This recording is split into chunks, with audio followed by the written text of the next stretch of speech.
Assalamualaikum warahmatullahi wabarakatuh. Alhamdulillah, segala puji itu adalah milik Allah Azza wa Jalla. Yang pantas kita puji cuma Allah. Ketika pujian, sanjungan itu kita kembalikan kepada Allah, berarti kita merasakan diri kita rendah di mata Allah. Inilah seorang hamba mengakuikan dirinya.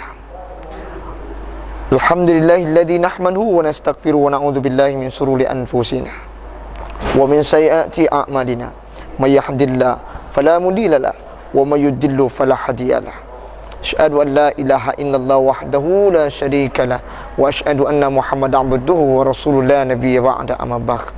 Allahumma salli wa sallim ala hadan nabil karim sayyidina wa habibina wa safiina wa zurriyatina wa qurratina wa ja'alna lil muttaqina imaman wa la alihi wa sahbihi ajma'in.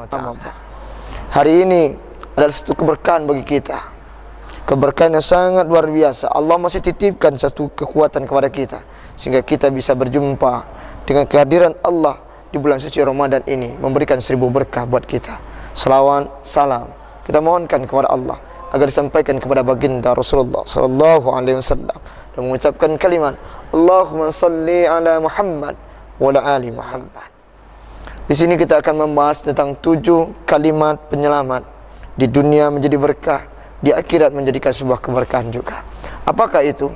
Salah satunya, pertama, sering-seringlah mengucapkan kalimat basmalah. Kalimat basmalah ini sangat luar biasa. Sudah sering kita mengulangnya, sering kita mengucapkannya, tapi jarang kita mengulang setiap waktu. Kalimat basmalah memberikan kekuatan kepada diri kita. Apa makna dari kekuatannya? Bismillah, kalimat sumpah dengan nama Allah. Tiada manusia, tiada makhluk apapun yang berhak disumpahi, hanya kalimat kepada Allah Azza wa Jalla. Nama yang paling agung adalah nama Allah.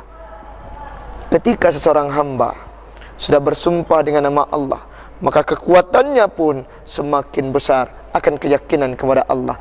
Dia tidak akan pernah lari dari kekuatan itu. Yang kedua, sering-seringlah mengucapkan kalimat Alhamdulillah. Semoga dengan kalimat Alhamdulillah ini memberikan rasa syukur kita atas apa dititipkan Allah kepada kita.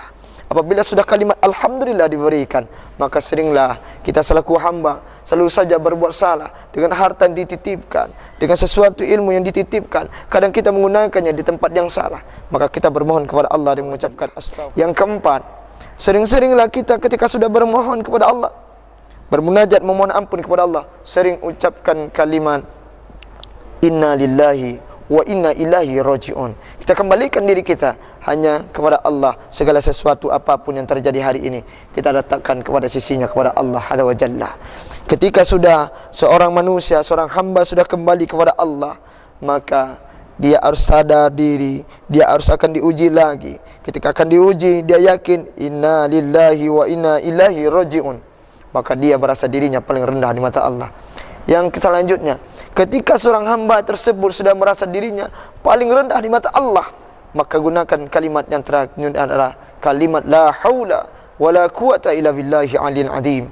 Kekuatan kerendahan hati sebagai seorang hamba. Ketika seorang hamba sudah rendah di matanya, di mata Allah Azza wa Jalla, maka kita akan merasa yakin, semakin tunduk, semakin sujud kepada Allah Azza wa Jalla.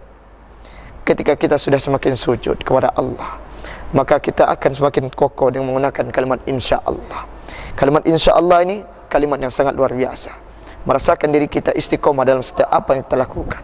Ketika kalimat insya-Allah sudah kita lakukan, kita kembali kepada Allah Azza wa Jalla dengan menggunakan kalimat la ilaha illallah. Dari 7 kalimat yang sangat luar biasa ini, setiap hari kita mengulanginya dan kita tidak pernah melupakan kalimat ini. Malahan setiap waktu kalimat ini sering kita ulang, tetapi jarang kita untuk mengulangnya, malahan banyak kita melupakan. Mengulang kalimat ini menjadikan keberkahan di dunia dan keberkahan di akhirat, insya-Allah.